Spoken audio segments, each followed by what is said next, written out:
Hello दोस्तों, board exam with Pankaj में आपका स्वागत है।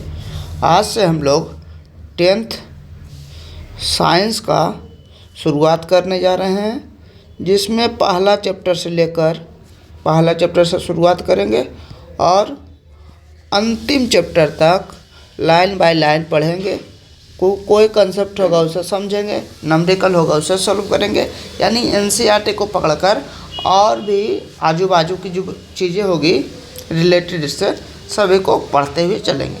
एनसीईआरटी तो पढ़ेंगे, अपना खुद का भी जो कंसेप्ट होगा, जो भी आपके लिए ज़रूरी होगा, उसे अच्छे से डिस्कस करेंगे, ताकि बोर्ड या किसी भी कॉम्पिटिटिव एग्जाम में अगर साइंस से रिलेटेड 10th साइंस से रिलेटेड कोई प्रश्न आए तो आपसे आसानी से वो सॉल्व हो। पहला चैप्टर क्या है? 10th साइंस का पहला चैप्टर है रासायनिक अभिक्रिया एवं समीकरण।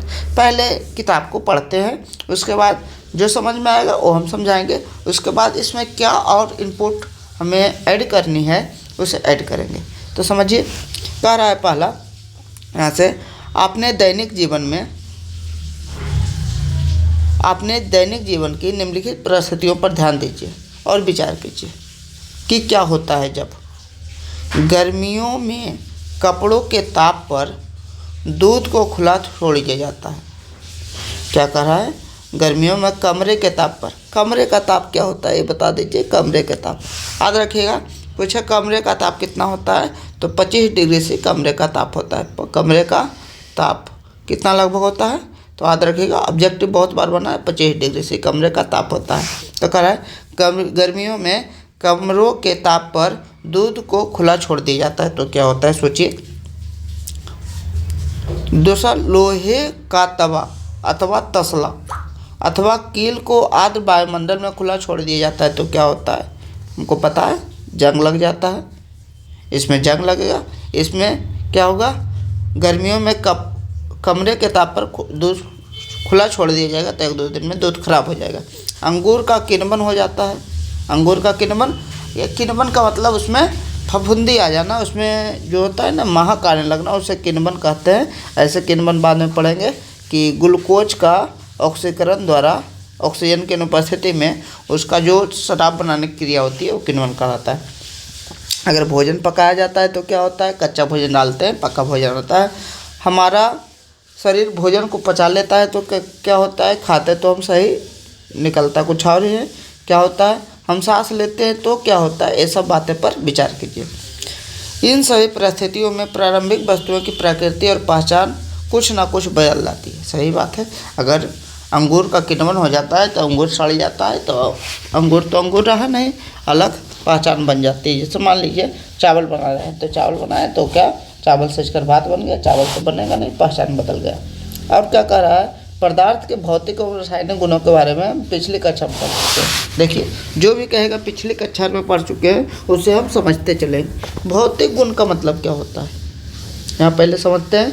भौतिक गुण का मतलब क्या होता है? भौतिक गुण, तो भौतिक गुण का मतलब होता है वैसा, किसी पदार्थ का वैसा गुण जो हमें पदार्थ को देखते ही पता लग जाए, यानी उसके बाहर का गुण को भौतिक गुण कहते हैं। जैसे किसी पदार्थ में चमक है तो देखकर पता कर सकते हैं, कोई पदार्थ कठोर है देखकर पता कर सकते हैं, ये हमारा उसका क्या हुआ, भौतिक गुण हुआ। लेकिन एक होता है रासायनिक गुण, क्या, अगर बाहर से पता लग जाए तो उसे भौतिक गुण कहते हैं। एक होता है रासायनिक गुण, जिसका अंदर से पता लगे। जैसे कह रहे हैं, कैसे पता लगा, समझिए, इसमें कितना इलेक्ट्रॉन और कितना प्रोटॉन है तो अंदर वाला चीज़ है, ये हो गया रासायनिक गुण। जैसे कहें शराब को पीने पर क्या होता है, शराब को पीने पर जो होता है निशा लग जाती है, या अम्ल को फेंकने पर क्या होता है, चेहरा जल जाता है। तो ये क्या है, उसका रासायनिक गुण है, क्योंकि रसायन से बना है, रासायनिक गुण है। तो समझिए, भौतिक गुण में बाहर वाला जो किसी पदार्थ के बाहर से जो गुण दिखाया जाता है भौतिक गुण होता है, और किसी पदार्थ के भीतर का जो गुण होता है उसे क्या कहते हैं, रासायनिक गुण। परिभाषा बाद में इसे भी लिखेंगे, सब अभी समझेंगे।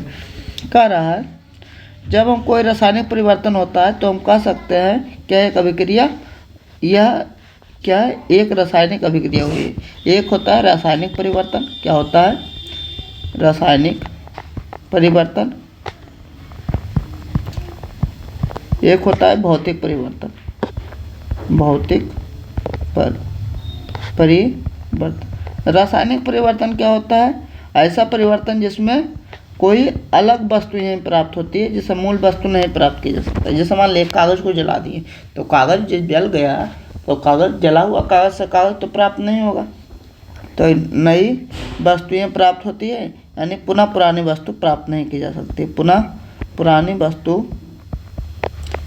प्राप्त नहीं की जा सकती है। और भौतिक परिवर्तन क्या हुआ? भौतिक परिवर्तन हुआ कि हम पुनः पुरानी वस्तु प्राप्त कर सकते हैं। जैसे मान लीजिए जल को बर्फ़ में बनाया, बर्फ़ से फिर जल बन गया, तो अलग तो बर्फ़ से जल से बर्फ़ बनाया, बर्फ़ से जल बन गया, तो पुनः क्या कर सकते हैं? पुरानी वस्तु को प्राप्त कर सकते हैं। इसको क्या कहते हैं? भौतिक परिवर्तन कहते हैं। अच्छे से लिखेंगे, पहले समझ लेते हैं भौतिक परिवर्तन कहते हैं। आगे देखते हैं क्या रहा है। आप शायद सोच रहे होंगे रासायनिक अभिक्रिया का वास्तविक अर्थ क्या है? हम कैसे जान सकते हैं कि कोई अभिक्रिया, कोई रासायनिक अभिक्रिया हुई है? इन प्रश्नों का उत्तर पाने के लिए आइए हम कुछ क्रियाकलाप करते हैं। क्रियाकलाप करना है, देखिए क्या रहा है। क्रियाकलाप 1.1 है, क्रियाकलाप भी पढ़ते चलेंगे, जो जिसको आप प्रैक्टिकल भी कर सकते हैं। तो छोटा छोटा क्रियाकलाप दिया है, समझिए। सावधानी, इस क्रियाकलाप में शिक्षक के सहयोग की सहायता है। सुरक्षा के लिए छात्र आँखों पर चश्मा पहन ले तो उचित होगा। ठीक है, कह रहा है लगभग 2-3 सेंटीमीटर लंबे मैग्नीशियम रिबन के रेगमाल से रगड़कर साफ कीजिए। क्या कर रहा है? मैग्नीशियम रिबन लीजिए और उसे रगड़कर साफ कीजिए। पहले साफ करें। इसे चिमटे से पकड़कर स्प्रिट लैंप या बर्नर से इसका दहन करिए। क्या करना है? पहले चिमटा से पकड़ लेना है, उसके बाद इसे कौन चीज़ जलाना है, दहन करना है। इससे बनी राख को बाच ग्लास में इकट्ठा कर लीजिए। एक गिलास है जिसे बाच ग्लास यानी पारदर्शी होता है, इसमें कह रहा है जब जल जाएगा तो इसका राख को इकट्ठा कर लीजिए, जैसा कि चित्र 1.1 में दिखाया गया है। चित्र दिखाया गया। मैग्नीशियम के रिबन का दहन करते समय इसे अपनी आँखों से यथावत दूर रखिए। कह रहा है जब दहन कर रहे हैं तो दूर से ही कीजिए, यानी आँख से दूर होना चाहिए, क्योंकि बहुत ज़्यादा ही लाइट मारता है। आगे देखिए आपने क्या परीक्षण किया। देखिए क्या परीक्षण किया, पढ़ लेते हैं। पहले परीक्षण को पढ़ने से पहले क्या परीक्षण हुआ, इसमें जो इस पेज में जितने चीज़ के बारे में बात की है उसे एक बार अच्छे से लिख लेते हैं। कह रहा है कमरे का तापमान, पहला क्या है? कमरे का तापमान 25 डिग्री है। सी देखिए,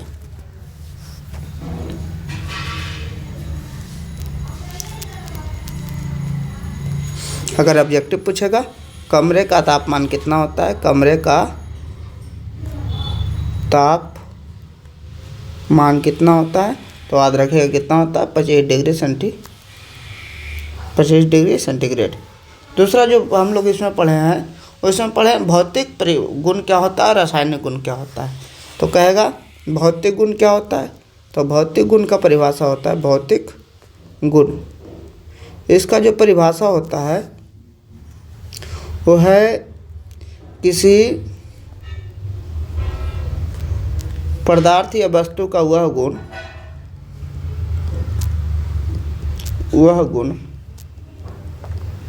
जो उसे देखने से ही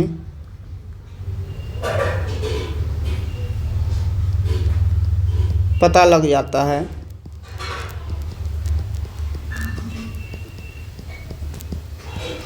भौतिक गुण कहलाता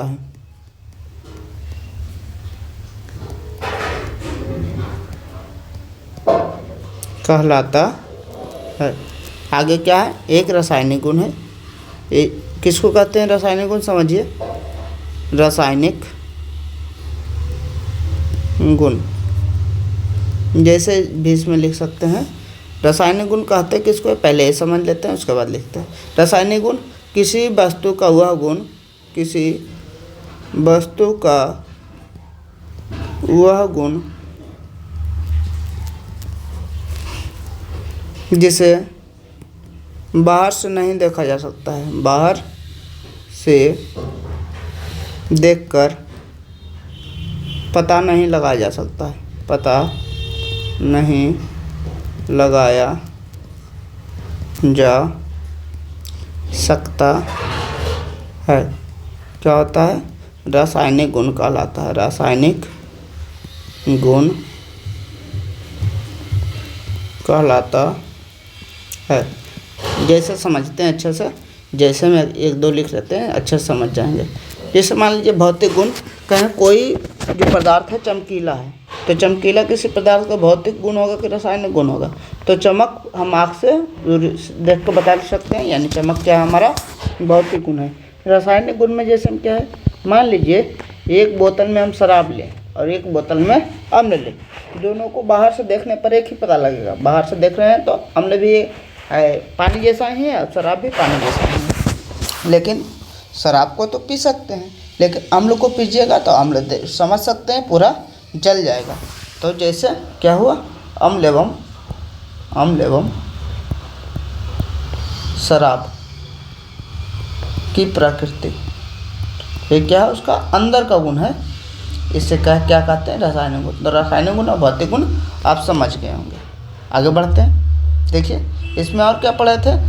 एक रासायनिक परिवर्तन पढ़े थे, एक भौतिक परिवर्तन पढ़े थे। देखिए क्या होता है रासायनिक परिवर्तन। रासायनिक परिवर्तन कहेंगे वैसा परिवर्तन जिसमें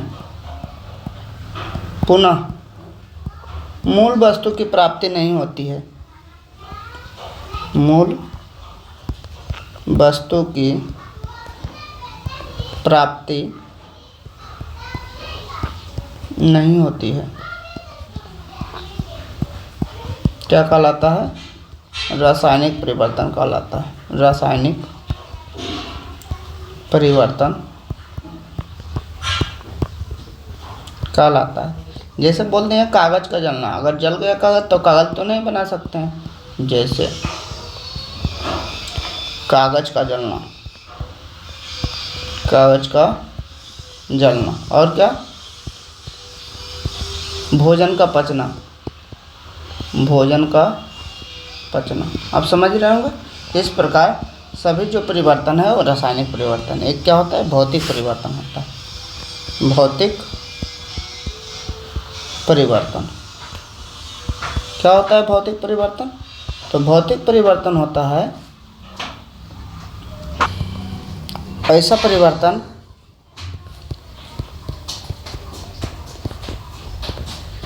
जिसमें पुनः मूल वस्तु की प्राप्ति कर सकते हैं। वस्तु की प्राप्ति कर सकते हैं। ये क्या है? भौतिक परिवर्तन कहलाता है। भौतिक परिवर्तन कहलाता है। जैसे बर्फ का पिघलना, बर्फ पिघल गया फिर बर्फ जमा सकते हैं। बर्फ का पिघलना।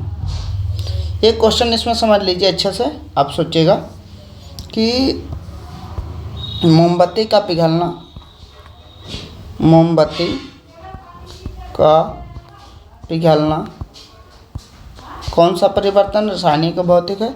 अब मोमबत्ती का जलना कौन सा परिवर्तन? रासायनिक या भौतिक है।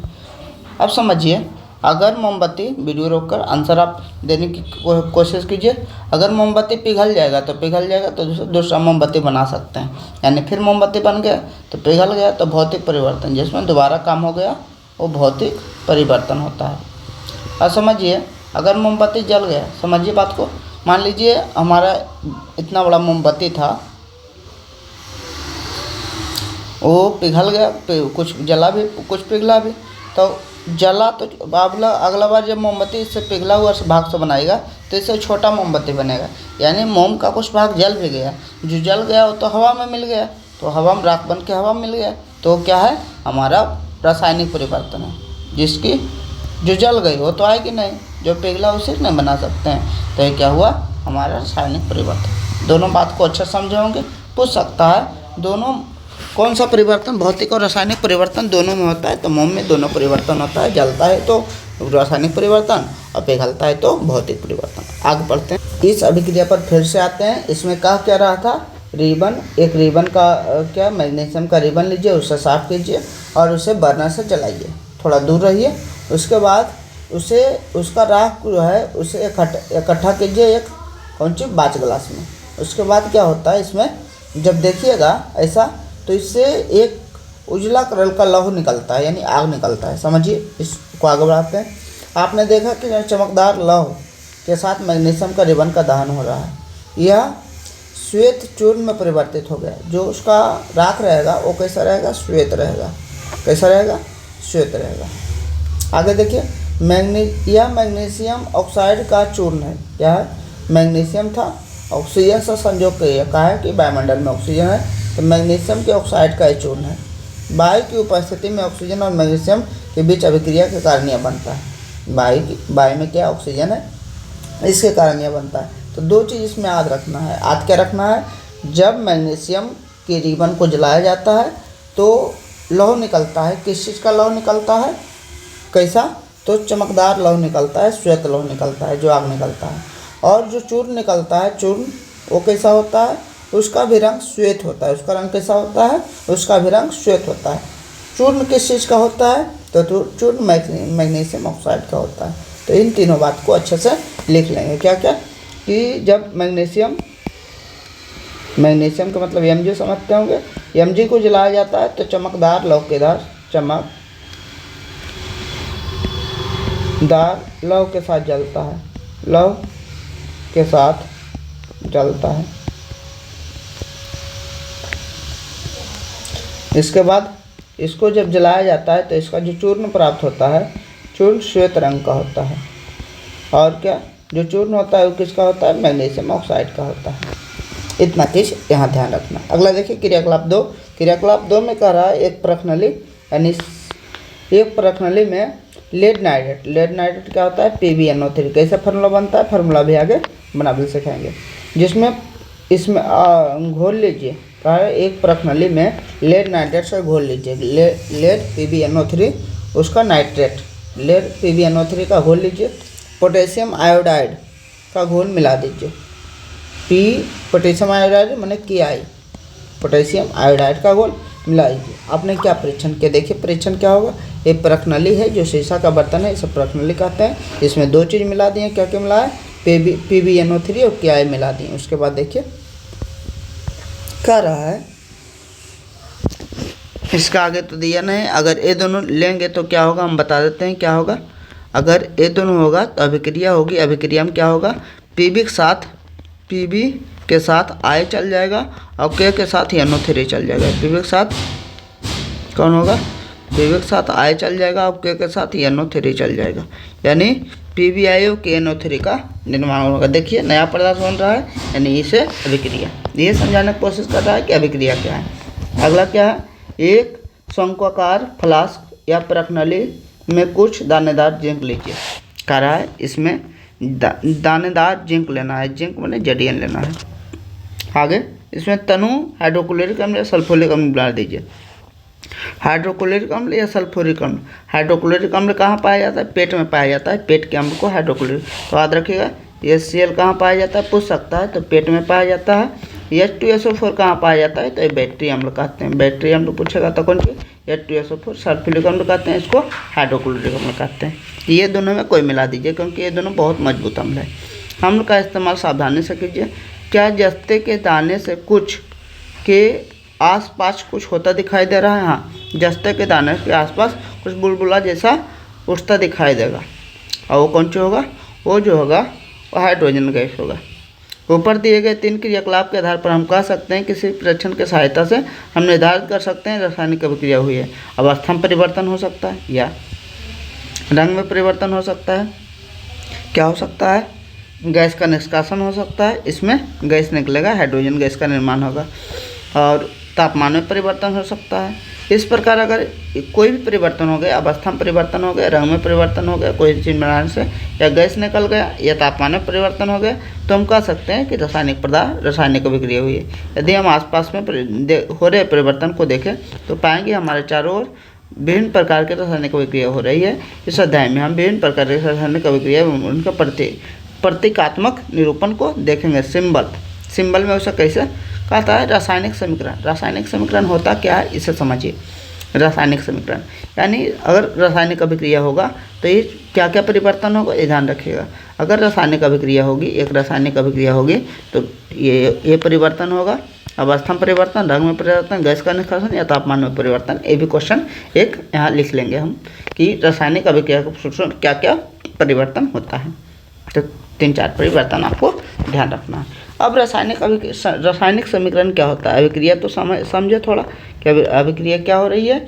अगर किसी दो या अधिक पदार्थ को मिलाने पर उसके अवस्था में परिवर्तन, रंग में परिवर्तन, गैस में परिवर्तन या उत्सर्जन, तापमान में परिवर्तन या हो रहा है तो इसे क्या कहते हैं? रासायनिक अभिक्रिया। यानी यहाँ रासायनिक अभिक्रिया की परिभाषा भी यहाँ लिखेंगे। रासायनिक अभिक्रिया की परिभाषा, अभिक्रिया की परिभाषा यहाँ हम लिखेंगे। और क्या? अब रासायनिक समीकरण आ रहा है। जब क्रियाकलाप 1 का विवरण, क्रियाकलाप 1 में क्या था? Mg प्लस ऑक्सीजन को मिलाए थे, MgO बना था, उजला लौह के साथ जल रहा था, और क्या था? इसका चूर्ण भी सफ़ेद था, इसी का चूर्ण था, इसका चूर्ण जब था सफ़ेद था। कह रहा है ऑक्सीजन की उपस्थिति में मैग्नीशियम के रिबन का दहन होता है तो मैग्नीशियम ऑक्साइड में परिवर्तित हो जाता है। बाग को पूर्ण रूप से रासायनिक अभिक्रिया का विवरण लंबा लगा। अगर इतना लिखेगा कि जब ऑक्सीजन की उपस्थिति में मैग्नीशियम रिबन का दहन होता है तो मैग्नीशियम ऑक्साइड परिवर्तन हो जाता है। बहुत बड़ा शब्द है, ये बोल रहा है। इसे संक्षिप्त रूप में लिखा जा सकता है। इसे सब समीकरण के रूप में लिखना सबसे सरलतम विधि है। सब समीकरण का मतलब पहले क्या था? मैग्नीशियम था, इसको मैग्नीशियम, प्लस ये क्या था? ऑक्सीजन बना, क्या? तीर के निशान देके मैग्नीशियम ऑक्साइड बना, मैग्नीशियम ऑक्साइड। ये सब समीकरण हुआ। अगर इसे सिंपलेस्ट रूप में लिखते हैं, इसको क्या करते हैं? कह रहा है अभिक्रिया 1 में मैग्नीशियम ऑक्साइड ऐसे पदार्थ है जो रासायनिक अभिक्रिया में भाग लेते हैं, अभिकारक कहलाते हैं। यहाँ से अभिकारक मिल गया। जो रासायनिक अभिक्रिया में भाग लेते हैं उसे क्या कहते हैं? अभिकारक कहते हैं। ऐसे अभिक्रिया में एक नया पदार्थ निर्माण हुआ जिससे कौन सी? मैग्नीशियम ऑक्साइड बना, और उसको कौन सी कहते हैं? उत्पाद कहते हैं। जो इसका परिभाषा यहाँ से पता लगा, अभिकारक का, उत्पाद का और रासायनिक समीकरण का। तो इस पेज में जो हम सबको प्राप्त हुआ, क्या क्या हुआ कि Mg के बारे में, पहले Mg के बारे में प्राप्त हुआ। Mg क्या होता है? चमकदार। Mg का रिबन जो होता है, मैग्नीशियम का रिबन चमकदार लौह के साथ जलता है। उसका चूर्ण जो होता है सफ़ेद होता है। चूर्ण किसका होता है? MgO का होता है। उसके बाद इधर देखें तो पेट का HCl, पेट का क्या है? अम्ल है। H2SO4 बैटरी का अम्ल है, बहुत ही अथी होता है। और जब जिंक में इन दोनों कोई अम्ल डाला जाता है तो हाइड्रोजन गैस की प्राप्ति होती है। यहाँ तक के पढ़ा। उसके बाद रासायनिक अभिक्रिया में क्या क्या परिवर्तन होता है तो रासायनिक अभिक्रिया कहते हैं, यानी रासायनिक अभिक्रिया की परिभाषा यहाँ देखेंगे। यहाँ क्या? रासायनिक समीकरण की परिभाषा देखेंगे और इसका प्रतीकात्मक रूप देखेंगे।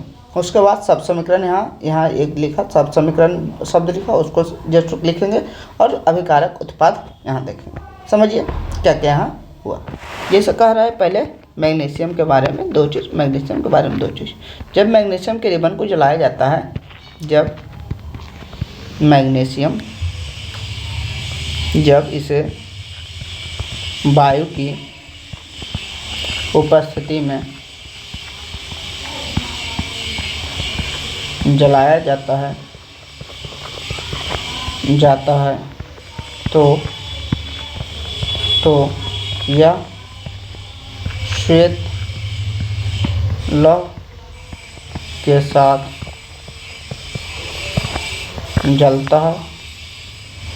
जलता है और MgO में बदल जाता है। MgO के चूर्ण का जो रंग होगा MgO के चूर्ण का रंग भी सफ़ेद होता है, सफ़ेद होता है। एक चीज़। दूसरा जो यहाँ पढ़े हैं, क्या पढ़े हैं कि हमको पेट का अम्ल, ये जो HCl और H2SO4, HCl क्या होता है, ये पेट का अम्ल है। HCl कहाँ पाया जाता है, पेट का अम्ल। H2SO4 इसे कहते हैं बैटरी अम्ल, या इसे कहते हैं अम्लों का राजा। पूरी जगह अम्लों का राजा किसे कहा जाता है, तो H2SO4 को अम्लों का राजा। ये दोनों जो है कैसा अम्ल है, बहुत ही मजबूत अम्ल है। ये दोनों कैसा, प्रबल अम्ल है, प्रबल अम्ल। बाद में अम्ल क्षार लवण में प्रबल दुर्बल के बारे में पढ़ेंगे, कैसे पता लगता है, नहीं पता लगता है, ये है। तो इतना चीज़ इसमें ध्यान रखना चाहिए। जब जिंक से अभिक्रिया करता है ये दोनों कोई अम्ल, जब HCl तथा HCl या H2SO4 जिंक से अभिक्रिया करता है, जिंक से अभिक्रिया करता है तो हाइड्रोजन गैस निकलती है, हाइड्रोजन गैस निकलती है। ये ध्यान रखिएगा, बाद में तो समझेंगे क्यों निकलती है, कैसे निकलती है, सब इसके लिए ना, सब के लिए हम अच्छे से समझ जाएंगे। इसे याद रहे न रहे कोई दिक्कत नहीं, लेकिन इसमें लिखा था इसलिए इसे देख लिया। आगे जो पढ़ना है इसमें रासायनिक अभिक्रिया। रासायनिक अभिक्रिया होता क्या है, रासायनिक अभिक्रिया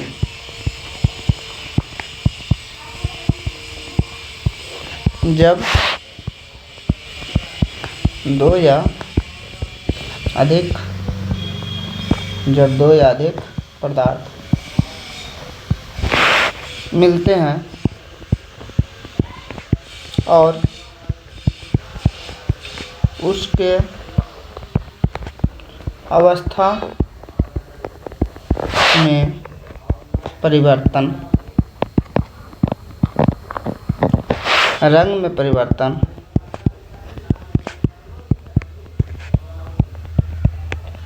तापमान में परिवर्तन,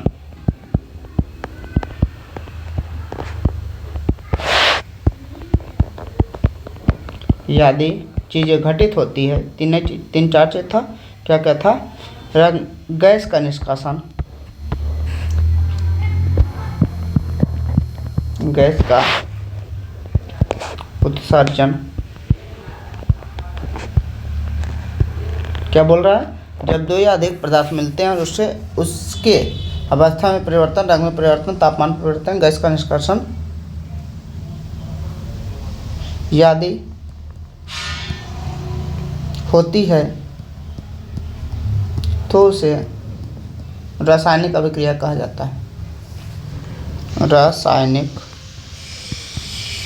अभिक्रिया कहा जाता है। समझ गए। जब मान लीजिए कोई चीज़, मान लीजिए मिट्टी और जल मिलाएं, मिट्टी और जल मिलाएं तो इसमें जल का रंग में परिवर्तन हो गया, रासायनिक अभिक्रिया है। कोई भी दो चीज़ मिलाएं, जैसे मान लीजिए चूना को पहले जाना क्या पानी में मिलाया जाता था तो खोलने लगता था पानी, यानी उसका क्या है मतलब रासायनिक अभिक्रिया है।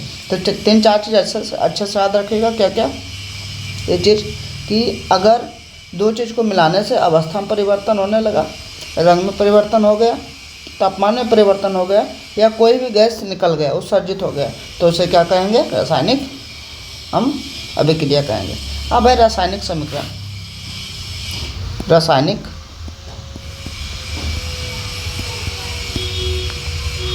समीकरण, रासायनिक समीकरण क्या होता है। रासायनिक समीकरण जो होता है, किसी भी रासायनिक अभिक्रिया को लिखने का संक्षेप रूप जो होता है रासायनिक समीकरण कहलाता है। जैसे कहें मैग्नीशियम को ऑक्सीजन की उपस्थिति में गर्म करके मैग्नीशियम ऑक्साइड प्राप्त करते हैं, तो उसको लिखेंगे magnesium plus oxygen magnesium oxide. यदि किसी रासायनिक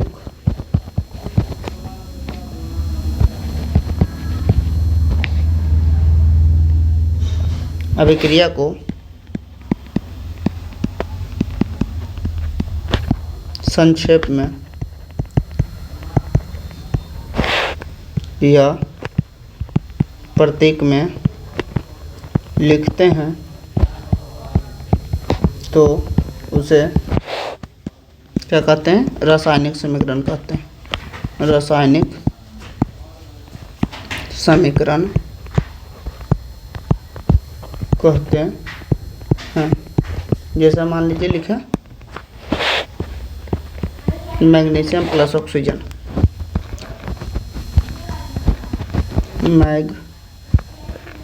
मैग्नीशियम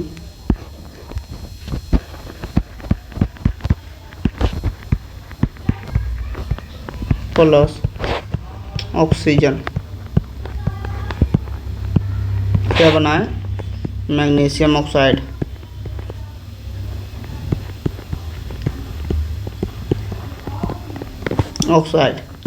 ये क्या हो गया? समीकरण हो गया। इसको कहते हैं शब्द समीकरण। क्या कहते हैं इसको? शब्द समीकरण, क्योंकि शब्द में लिखा गया। लेकिन Mg प्लस ऑक्सीजन का O2 होता है, इसको लिखेंगे MgO। इसको कहेंगे प्रतीक समीकरण। क्या बोलते हैं? प्रतीक समीकरण। सबसे अधिक प्रतीक समीकरण का ही यूज होता है। इसे बार बार हम लोग यूज करेंगे और लिखना सीखेंगे कैसे कैसे कोई भी समीकरण को लिखा जाता है। इसके बाद जो अधिक समीकरण को तीर के निशान द्वारा निर्देशित किया जाता है, ध्यान रखिएगा। समीकरण को, रासायनिक समीकरण को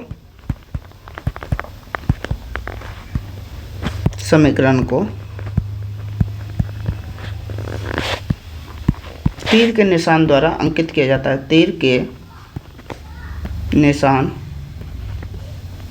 द्वारा सूचित किया जाता है, निरूपित किया जाता है।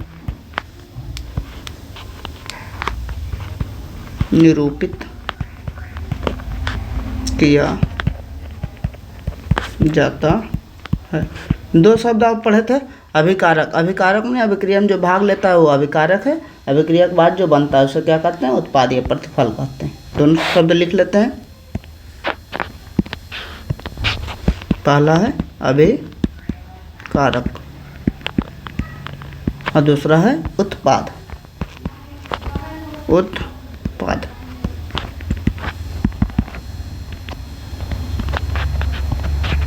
वैसा पदार्थ जो रासायनिक अभिक्रिया में भाग लेता है, अभिक्रिया में भाग लेता है, अभिकारक कहलाता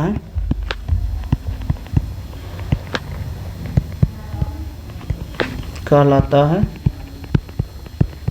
जैसे इसमें अभिकारक क्या है? Mg ओबला में Mg यहाँ अभिकारक था, जैसे Mg। उत्पाद में वैसा, जैसा नहीं लिखिए क्योंकि समीकरण कम नहीं, जैसा कैसे वैसा पदार्थ जो रासायनिक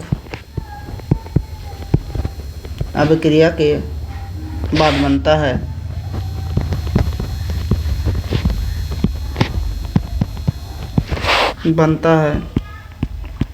उत्पाद कहलाता है। उत्पाद या प्रतिफल कहलाता है। प्रतिफल कहलाता, उत्पाद या क्या कहलाता है? प्रतिफल। एक चीज़ याद रखिएगा, इस बगल यानी तीर के निशान के इसे लेफ्ट हैंड साइड यानी बाएं भाग में लिखा जाता है, वो अभिकारक होता है। दाएं भाग में लिखा जाता है इसे तीर के निशान के बाएं भाग में लिखा जाता है। बायां भाग में लिखा जाता है। इसे तीर के निशान के दाएं भाग में लिखा जाता है।